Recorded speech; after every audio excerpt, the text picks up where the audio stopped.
Yo, what's up guys, JT back here with another video. This is Model Railroad in the Southwest. Today, what I'm doing is working on these bridge abutments here. I recently ordered them from Walthers. They just came in the mail yesterday. This is kind of a slow weekend, so I'm just getting little projects done that I haven't been able to do because of the scenery. But I'll give you a quick rundown of these. I recently just painted these. I took them outside and painted them out on the driveway. But this is what they look like in the back.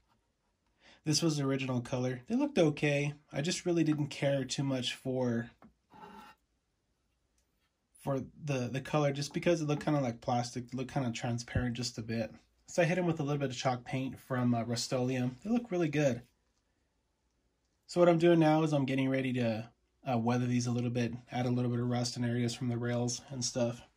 The ones that I'm replacing are the ones that were underneath the track, the main line, the biggest bridge that I got. These are the ones that I painted up and made a few weeks ago. I thought they looked okay, but I don't know, they look just a little cheap since they're made out of foam. And for the bridge shoes, I just used a couple of screws, if you can see there. So I was okay with them, but after all, just looking at them too many times, I just got a little bored of them. They look kind of dumb, in my opinion. So I'm going to get these weathered up, and let's get back and we'll see how they come out. So here's the finished product here. My weathering skills on plastic are very limited. My weathering skills in general are very limited. Also, the tools and my equipment are very limited as well. But I think it came out okay. It's going to go underneath the bridge, so you're really not going to see it too well. So I think once it's under there, it's going to look better. I'm not entirely happy with the outcome, but I think it looks okay. So let's see what it looks like installed here. So here they are installed. I was a little apprehensive of putting them in just because I wasn't happy with the paintwork, but I think they look pretty good. They look a little bit realistic with the dirt and grime dripping off from where the bridge would be, dripping dirt and stuff, and the rust looks pretty good coming from the bridge shoes. I'll give you guys a quick look at the other side. So here's the other side. Like I said, it looks pretty good. Pretty happy with it. I ended up installing them, having to cut the foam out. As you can see, there are spots on the back of it where you can get an X-Acto knife and just cut them to size, but I decided I was just going to leave them the entire length, just because I don't know how far down I'm going to cut into the foam for the future scenery that I'm going to put in next to them.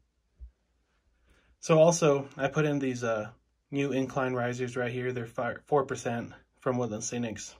I put these in just because the old ones that I had in, I'd cut them myself, and I didn't really like the way they had kind of really odd angles, just because I cut them with a razor knife, and they kind of had like weird peaks, and I just really wasn't happy with them. So I put in these new ones here. I think they came out pretty good. So this bridge is really good looking now compared to the old foam that I had there. And they look really good with these dash 9s from Kato. These are some of my favorite engines that I have. So I'm going to give you guys a quick look at another project that I've been working on. Well, I just made a really stupid mistake here. I went to pick up this plastic weld, and I guess I didn't put the lid on correctly, and it spilled, and this is what happened. So, public safety announcement: don't spill your plastic weld or any sort of super glue on your foam goods, because this will happen. Not fun, because now I'm going to have to replace this. So, yeah. Don't spill your plastic weld. So I ended up having to replace this entire piece of foam here just because of the mishap that I had with that cement. It just ate through the entire piece of foam. It was ridiculous. So I have these risers here for the highway that goes through town and also over the railroad tracks. I'm going to go ahead and remove those so that I could put in some new risers so that I could put in a super elevation so that the highway looks more realistic. So let's see what that looks like here in a few minutes. So over here I ended up putting in these new Incline Risers here. They're 4% as well. They look much better. I wasn't able to get the super elevation that I was going for, but I'm happy that they're just flat.